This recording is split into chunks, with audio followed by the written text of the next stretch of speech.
Hey everyone, welcome back to our channel. Today we're going to do a tour of our Wildwood 26D Bud. We're going to go over some pros and cons and things that we like. Yes, there's lots of pros to this camper. If you're interested in a Salem camper, they have the exact same floor model, so check out this video. And don't forget to like and subscribe.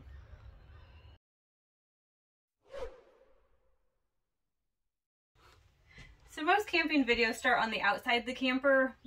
That is really important, knowing all your numbers. But for me, being inside the camper is what's most important. We're a family of 5. Layout was very important. Storage was also very important. So the number one reason why we chose this camper, or at least I chose this camper, was the amount of storage. They don't have just one pantry. There's 2 pantries, which is fabulous. So the first pantry is in the kitchen here. It's the bigger of the 2 pantries. It's much deeper.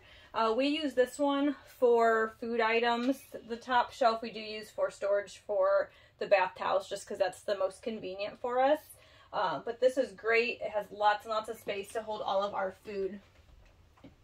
The second pantry is right at the doorway.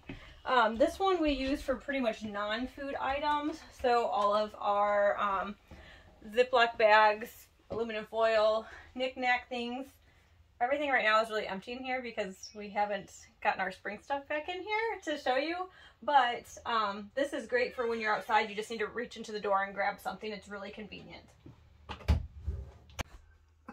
All right, so Jen talked about storage in here, and this camper has a ton of it. We actually have up to 2,500 pounds we can have for cargo capacity. A lot of storage. One of the greatest things about this is we do have 3 totes that it comes with. It's perfect. We have 3 kids. Each of the kids can get their own tote, pack their own clothes, and put it away. In our dinette, we have really deep space for storage, and we also have totes under here. So there are a lot of things that we can pack underneath the dinette. We even have our crock pot under there. We have additional games and all sorts of things. Back here in the bunk area, we have additional storage for anything you want to put in. I mean, you could even fit a couple bikes back here if you want to. So a lot of space, a lot of storage. All right, another great thing about this seating area, not only does it have amazing storage for all of us, but it can sleep a lot, and it can also just seat a lot of us if we're just watching TV. So you have just the basic couch. It is a jackknife couch, so this does turn into a bed.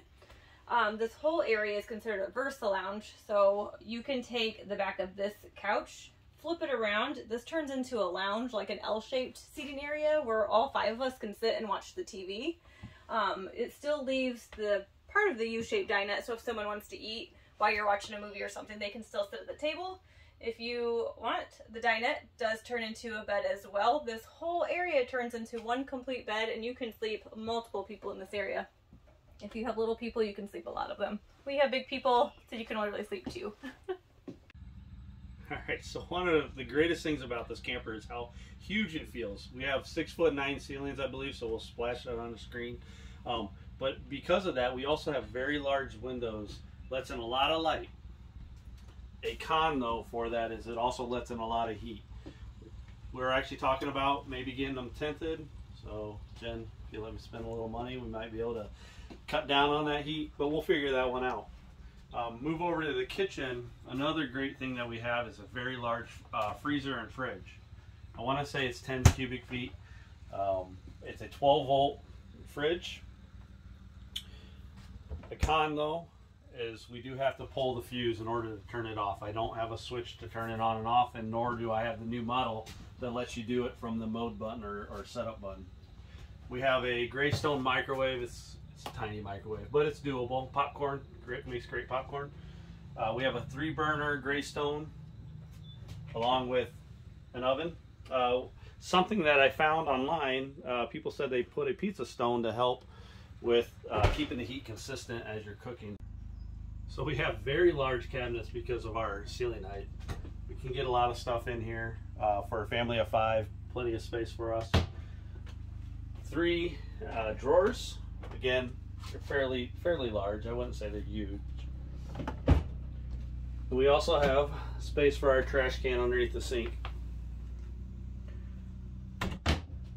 Pretty large sink as well, double basin sink. All All right, this is the bunk area. Our younger two sleep over here. They've got pretty nice mattresses. It's the Teddy Bear series.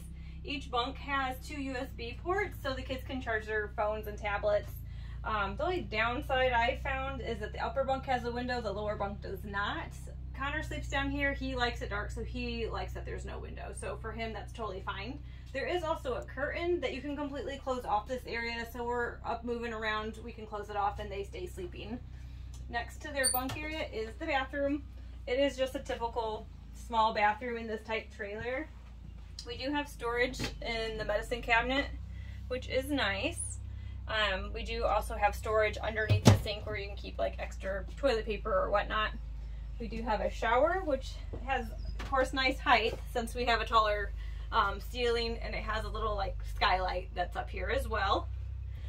We also have a separate entrance into this bathroom, which is great. If the kids are outside running around, we don't want them tracking through the trailer. They can just come in this way, use the bathroom, and go back out. All right, so the last stop on our tour of the inside is our bedroom. It is nice because we do have a pocket door, so we can close off to the kids, so we can have our own space in here. We do have a lot of storage, I feel, in this room. We have storage underneath our bed. Not only do we have a shoe area for underneath the bed, we also have these totes. These do come with the camper as well. There's also access to the outside storage underneath our bed. It's nice, this is on hydraulics. I'm a weakling and this is really easy for me to lift and put back down. So this is great. Each side of our beds do have their own storage with a hook so we can hang up our clothes, put whatever we want in here. Each side also has their own like cutouts. These are used for people who have like CPAP machines. You can also just have Kleenex box things that you need to easily access.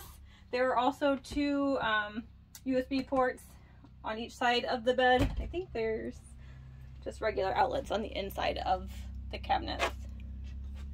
We also have our storage above the bed. We use this area for all of our extra bedding for the Versa Lounge. This is where all that bedding is. Our pool towels are all up in here. And then we also have a full-size closet in our room, which is nice. When it's cool, we have big bulky coats and stuff. It's nice just to put them in here and not have them hanging all over the camper. We put our dirty laundry bag in here. So just the things that we want out of sight, out of mind tend to go in this closet, but it is a lot of space for this bedroom. All right, it is Easter and it is getting hot out here, but we'll do a quick tour of the outside. So one of the things that as you're looking for campers you want to pay attention to is they'll give you the dry weight, but really you want to know how much this thing weighs when it's fully loaded. So the 26 D-Bud weighs 9,500 pounds, almost 9,600 pounds when you actually have everything in there. The dry weight is like 6,900, which means you have about 2,700 pounds that you can put in this guy. I think I said 2,500 earlier.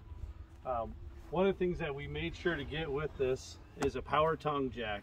Makes life so much easier when we're actually at the campground getting everything set up. We also got power stabilizer jacks with it as well. Very convenient, easy. Some of the storage space that we talked about earlier is we do have some pass-through storage up front. It is fairly large storage area, so we do fit a lot of stuff in here. The only con I have is that smaller door on the other side. We do have the Lippert component steps. They're a little bit wider steps, and because this is the big brother camper to the Wildwood X-Lights, we actually have, I think, an 8-inch I-beam underneath versus a 6-inch I-beam, so that made it so we had to have bigger steps. We also have an outside fridge.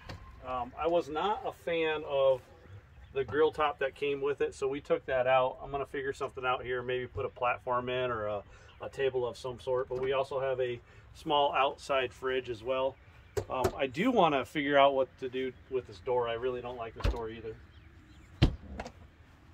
We also have China bombs, Castle Rocks. They're new, maybe 1,000 miles at the most on them. So we're going to keep them, we're going to inspect them and make sure that they're good for this season. All right, so on this side, we also have our freshwater tank. I want to say it's 40-gallon tank. We have our spray port, because we do not have an outside shower, but we do have a hose hookup. We have power. We have our speakers that anybody knows on campers, these speakers are horrible, but they have blue lights and they're pretty cool.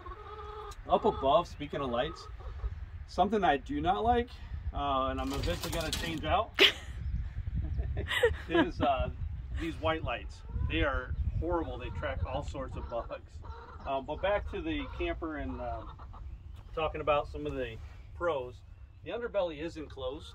And what that gives us is, my understanding is that they put heaters underneath there. So for cold weather camping, you don't have to worry about anything freezing. Another thing is, with the 8-inch I-beam that we do have on here, is I understand all the lines do not run in the underbelly. They actually run between the floor and the I-beam. So that's a huge advantage in the Wildwood line and the Salem line that you have, is that if you're ever cold weather camping, you don't have to worry about your lines freezing. All right, one of the things we really do like about it, we kind of talked about it inside, is we have 2 entrances to the camper, one into the main living area and then one into the bathroom.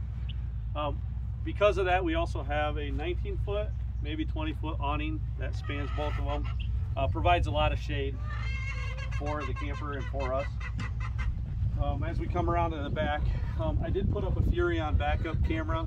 It took me a lot longer than I expected because I thought it had the prep kit already. All it had was the, I think they call it the shark fin. So I had to splice into some wires, but it wasn't horrible. On the back side, we do have our hot water heater. And then on this side, we have our city water connection. Our black flush tank, we did have to have that repaired. It was leaking. Our power. We also have all of our holding tanks, our black water and our gray water. We actually have 2 gray water tanks, a galley and a regular one. So one for the bathroom and one for our kitchen. All right, everyone. Well, thanks for watching this video on our tour of the camper. We really love this camper. It's a great family camper. If you're in the market for getting one, I would highly recommend this or the Salem one. Either one is great. We have lots of vacations planned for this summer. We plan to do videos at each of the locations, so make sure you subscribe so you can stay up to date on what we're up to. He has a new video that he's excited that he's working on. A new tow vehicle. He finally, we've been together over like 25 years, and he has really wanted a truck for a really long time, and he finally has it. So thank you, babe. You're welcome. So he will be doing a video on that as well. So thank you guys for watching, and don't forget to like and subscribe.